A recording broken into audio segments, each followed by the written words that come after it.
Let's give Breeding U exhibitors a nice round of applause.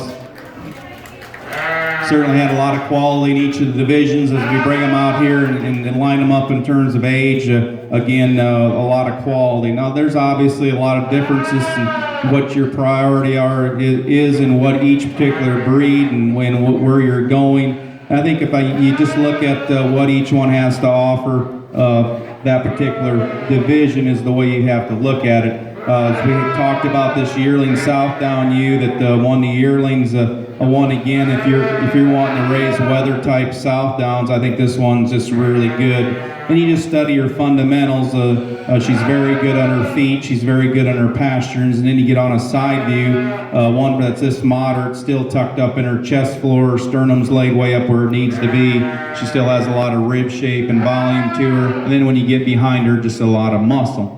You know, the one that came out of the older ewe-lamb class, I guess we'd consider her more of a weather type commercial blackface ewe. And she's a hard handling sheep that has some rib cage to her. She has some muscle shape to her. Yeah, as you study her, you know, and compare to what's ideal in terms of that drive, maybe not quite as elite, I guess, in terms of if you want to word it as that. When she gets in motion, she drops her chest plate a little more, and we'd probably like to see ideally compared to a lot of the weather type divisions that you're going to see later on down the road.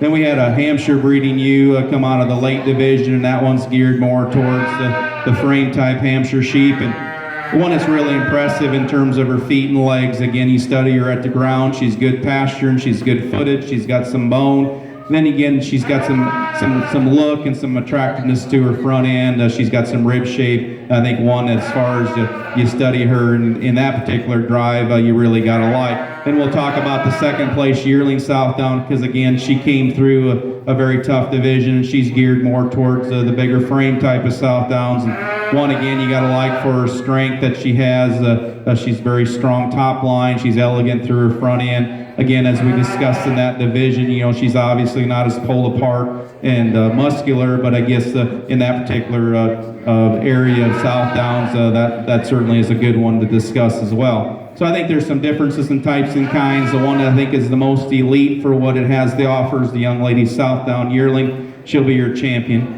And then when it gets really close for a reserve, but I think if you compare them to what each one has to offer, the merits in that particular drive, we're going to have to use the Hampshire division for a reserve.